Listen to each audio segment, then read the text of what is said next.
अस्सलाम वालेकुम। मतीउल्लाह जान MJ TV। वज़ीर आज़म इमरान ख़ान की हुकूमत के तो बज़ाहिर बुरे दिन आ गए हैं, मगर इसके साथ साथ आवाम के उससे भी ज़्यादा बुरे दिन आ रहे हैं। एक तरफ महंगाई, गुर्बत, भूख, अफलास बढ़ती जा रही है, तो दूसरी तरफ इसके ऊपर एहतजाज के लिए उठने वाली आवाज़ों का गला भी दबाने की कोशिशें तेज़ हो गई हैं। वज़ीर आज़म इमरान ख़ान की हुकूमत की तरफ से नई कवानीन की जो तरमीम आई हैं, जो कि पीका ऑर्डिनेंस में लाई गई हैं, और PECA ordinance prevention of electronic crimes act 2016 का वो कानून है, जिसके तहत इंटरनेट और सोशल मीडिया पर पोस्टें जो की जाती हैं, अगर उसमें तनकीद का पहलू या किसी की भी किरदार कुशी का पहलू निकलता है, तो उस पर हुकूमत को ये अख्तियार था कि वो पहले FIA के ज़रिए शहरियों को नोटिस जारी करती थी, इंक्वायरी शुरू होती थी, तहकीकात करती थी और फिर उन्हें गिरफ़्तार भी करती थी या अदालत में ले जाती थी। मगर अब जो तरमीम लाई गई हैं, उन तरमीम के तहत अब हुकूमत ने FIA को ये अख्तियार दे दिया है कि वो बराह रास्त शहरियों को पहले गिरफ़्तार करें और उसके बाद इंक्वायरी का अमल शुरू करें या उनके ख़िलाफ़ शवाहिद को इकट्ठा करें। इन तरमीम के ऊपर बहुत सी आवाज़ें उठ रही हैं अपोजिशन की तरफ से, तो अब बाकायदा अदालतों में जाने का भी ऐलान किया गया है। सिविल सोसाइटी पहले ही, जिसमें जर्नलिस्ट डिफेंस कमेटी जो पाकिस्तान बार कौंसिल की है, वो इस्लामाबाद हाई कोर्ट में मौजूद है,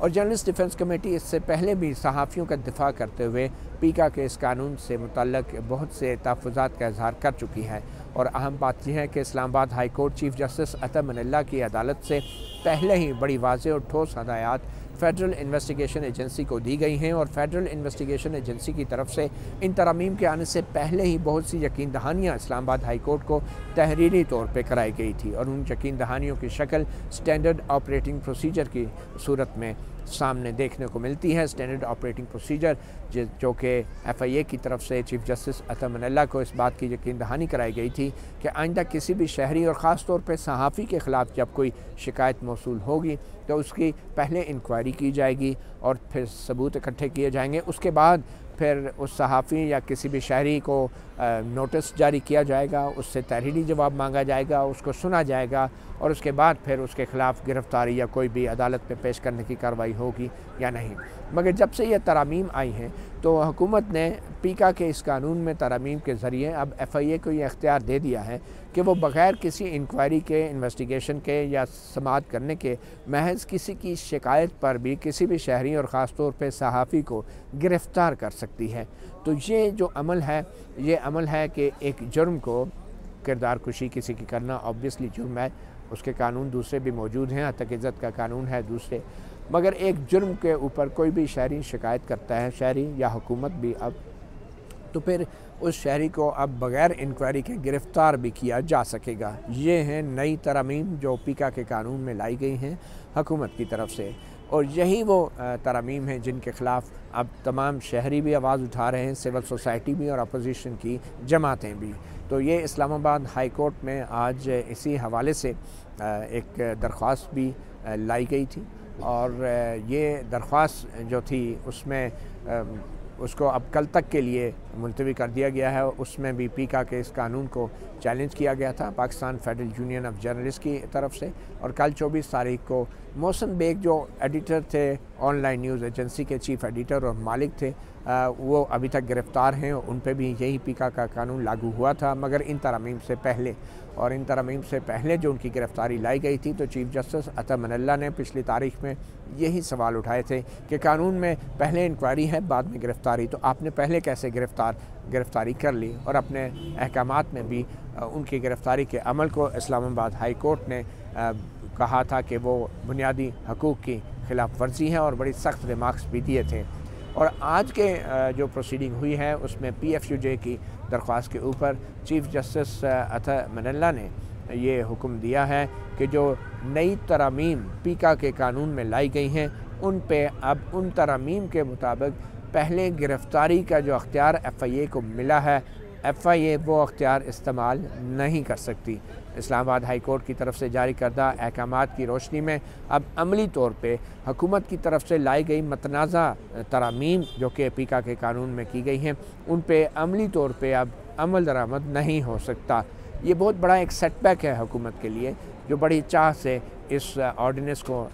उन्होंने लाया था और इन तरमीम को मुतारफ़ कराया था। और अमली तौर पे अब उन तरामीम पे अमल दरामद रुक चुका है। और अब कल 24 तारीख को इस्लामाबाद हाई कोर्ट के सामने मोहसिन बेग का केस भी लगा है, Pakistan federal union of journalist का केस भी लगा है। और chief justice Islamabad high court justice अता मनिल्ला ने FIA से ये भी कहा है कि जो FIA ने इन तरामीम से पहले जो यकीन दहानियाँ कराई थी और स्टैंडर्ड ऑपरेटिंग प्रोसीजर की तफसीलात इस्लामाबाद हाई कोर्ट में जमा कराई थी, उन यकीन दहानियों के मुताबिक पहले इंक्वायरी होना थी और बाद में किसी की गिरफ़्तारी होनी थी। तो अगर FIA ने उन यकीन दहानियों और उन SOPs के बरखिलाफ़ कोई भी गिरफ़्तारी की तो फिर FIA के जो सरबराह हैं और जो डायरेक्टर साइबर क्राइम हैं और जो मुतल्लिका हकाम हैं वज़ारत दाखिला के, वो ज़ाती तौर पे ज़िम्मेदार होंगे। तो गिरफ़्तारियों का अमल फ़िल वक्त तो अमल रुक चुका है।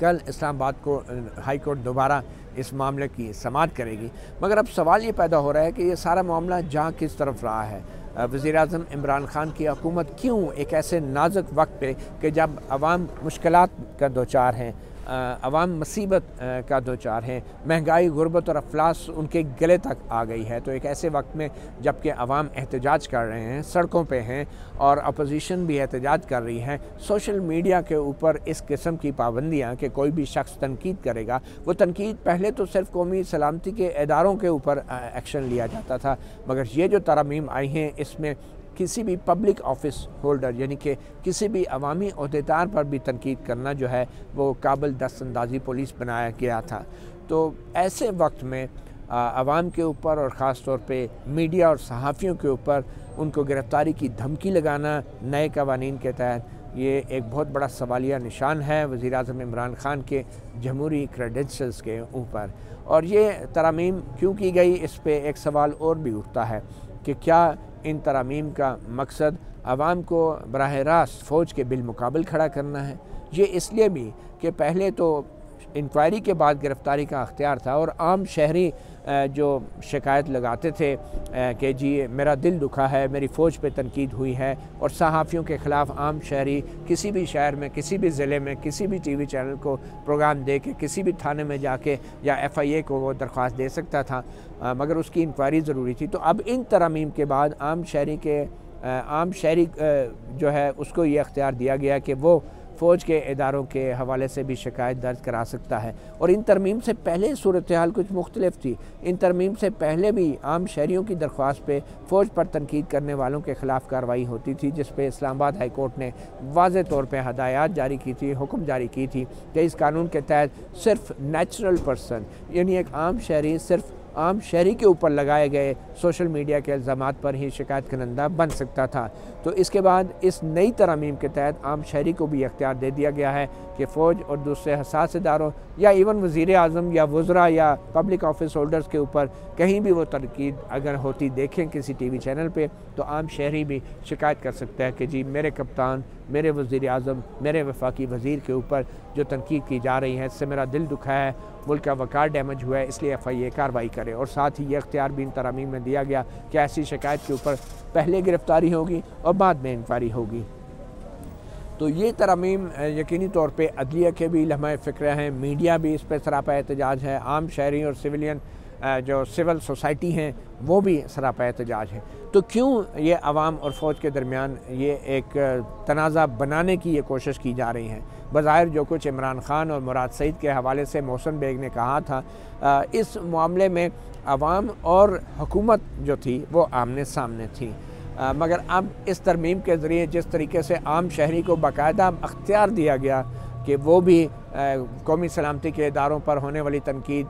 के रद्द-ए-अमल के तौर पे शिकायत कर सकता है FIA को, यूँ लगता है कि अब ये मामला कौमी सलामती के इदारों और अवाम के दरमियान है। तो वज़ीर-ए-आज़म इमरान खान ने बड़ी चालाकी से, उनकी हुकूमत ने अवाम और हुकूमत के दरमियान जो तनाज़ा था उसको शिफ्ट करके अब अवाम और कौमी सलामती के इदारों के बीच बनाने की एक कोशिश की है, जो बज़ाहिर कामयाब होती नज़र नहीं आ रही। अब ये कानून लाया कौन है? और वज़ीर-ए-आज़म इमरान खान को इतने बड़े कानूनदान तो हैं नहीं कि वो ये ऐसा कानून बना दें। पहले वज़रा और वज़ीर-ए-आज़म किसी भी मुअज़्ज़म मुल्क में जब उन पर तनकीद की जाती है तो वो जमहूरियत का और आज़ादी राय का एक बुनियादी हक़ समझा जाता है। तो वज़ीर-ए-आज़म इमरान खान ने तो ये कानून लाया नहीं, ये कानून लाया है जनाब जो ज़राए बता रहे हैं attorney general barrister Khalid Javed ने, और बैरिस्ट्री हमेशा आपको पता है लंदन जैसे मुल्क से होती है, और लंदन में वज़ीर-ए-आज़म और वज़रा पे तनकीद पे गिरफ़्तारियाँ तो नहीं होती। तो फिर आखिर बैरिस्टर खालिद जावेद के दिल में क्या समाया कि उन्होंने एक ऐसा मतनाज़ा कानून लाया। बैरिस्टर खालिद जावेद जिनके बारे में तासुर था कि वो वज़ीर कानून फ़रोग़ नसीम की तरफ से लाए गए कवानीन पर इंसानी हकूक़ की खातर स्टैंड लेते हैं, और वो बड़े ही प्रो डेमोक्रेसी हैं, जमहूरियत की हक़ की बात करते हैं, पार्लियामेंट की सुप्रीमेसी की बात करते हैं। एक ऐसे मतनाज़ा ऑर्डिनेंस के ज़रिए हंगामी अख्तियार को इस्तेमाल करते हुए जो ये कानून लाया गया है, उसमें अब वज़ीर-ए-आज़म और वफाकी वज़रा पे भी तनकीद नहीं हो सकेगी। तो बैरिस्टर खालिद जावेद लगता है कि वो किसी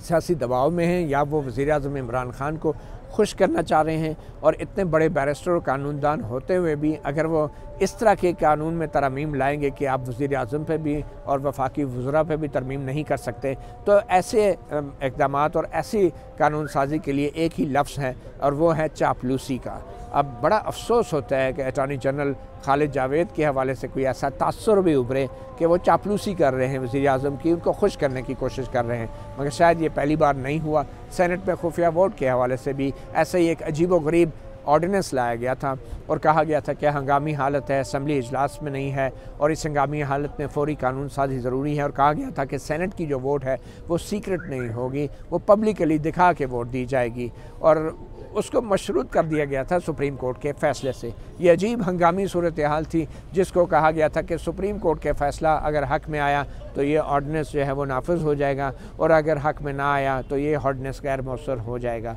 वही हुआ, वो ऑर्डिनेंस भी रद्दी की टोकरी में चला गया। तो बैरिस्टर खालिद जावेद बतौर अटॉर्नी जनरल ये उनका दूसरा ऐसा कानून है जो अब बज़ाहिर रद्दी की टोकरी में जाता नज़र आ रहा है। तो इस तमाम सूरत हाल को मेरे ख़्याल में कल तक मज़ीद वाज़ेह हो जाएगी, मगर जो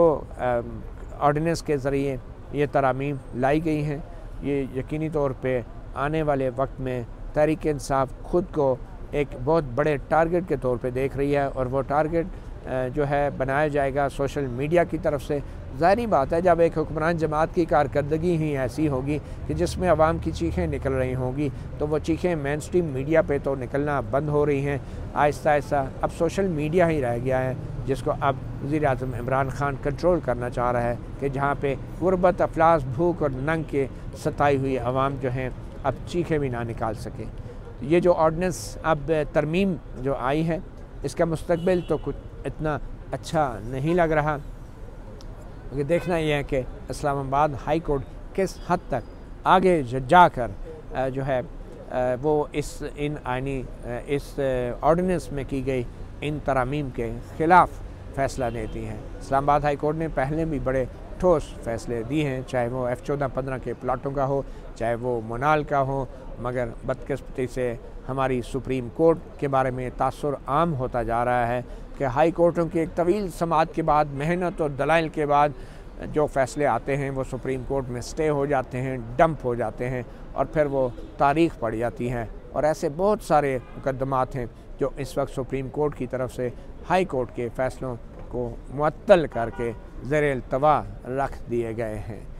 तो ये जो अब आइनी तरामीम है, इस पे यकीनी तौर पे खौफ की फ़ज़ा तो ज़रूर पैदा हो गई है, और तवक्को की जा रही है कि इस्लामाबाद हाई कोर्ट जल्द इस हवाले से कोई फ़ैसला देगी, और उम्मीद है कि ये फ़ैसला जो है कुछ दूसरे फ़ैसलों की तरह स्टे नहीं होगा। मतीउल्लाह जान, MJTV आपको कल इस्लामाबाद हाई कोर्ट में भी होने वाली कार्रवाई के बारे में बराह रास्त हाई कोर्ट से ही आगाह रखेगा। इजाज़त दीजिए, अल्लाह हाफ़िज़।